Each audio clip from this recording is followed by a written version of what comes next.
দিবলৈ কিহৰ আলোচনা তেখেতৰ লগত আলোচনাত বহা হৈছিল যোৱা মাহত তেখেতে 3 সপ্তাহ টাইম লৈছে আজি 4 সপ্তাহ হ'ল আকৌ টাইম লোৱাৰ কাৰণে আলোচনা নেকি খেলা পাইছে নেকি আমাৰ লগত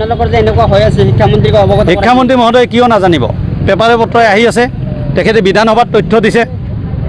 যে নেভাৰ এনৰলমেণ্ট ড্ৰপ আউটৰ হাৰ কমি গৈছে এইটো ভুল তথ্য বিষয়াসকল ভুল দিছে কাৰণ ফাউণ্ডেশ্যনে নাই বিদ্যালয়ত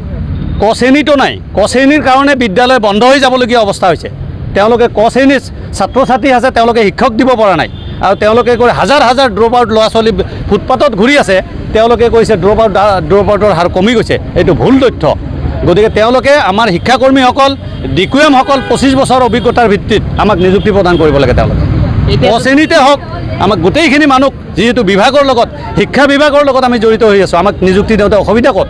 স্কিমত থাকিলে কি 25 বছৰ কাম কৰিলে কি নিযুক্তি দিব নোৱাৰে নেকি কি কথা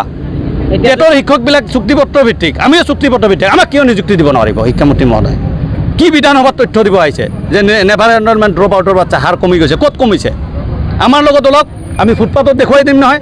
বিদ্যালয়ৰ পৰ্টেলত চাওক কিমান ড্ৰপ আউট আছে ৰেচিঅ'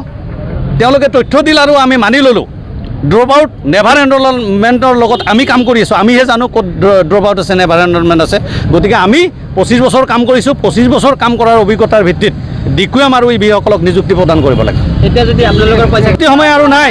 কণ্টিনিউ দিছ প্ৰগ্ৰাম ইজ কণ্টিনিউ হৈ থাকিব ইয়াৰ পৰা উঠি যোৱাত নাই কোনো আলোচনা নহয় দৰমহাৰ মেছেজ মোবাইলত আহিব লাগিব তাৰপিছত ইয়াৰ পৰা উঠি যোৱা হ'ব 4 মাহ হ'ল সামান্য দৰমহাত কাম কৰি আছোঁ 4 মাহ দৰমহা নোহোৱাকৈ কেনেকৈ চলিছোঁ আমি জানো বানপানীৰ সময়ত আমাৰ ঘৰত পানী উঠি আছে গতিকে দিবই লাগিব দৰমহা মেছেজ আহিব লাগিব তেতিয়াৰ পৰা তেতিয়া এই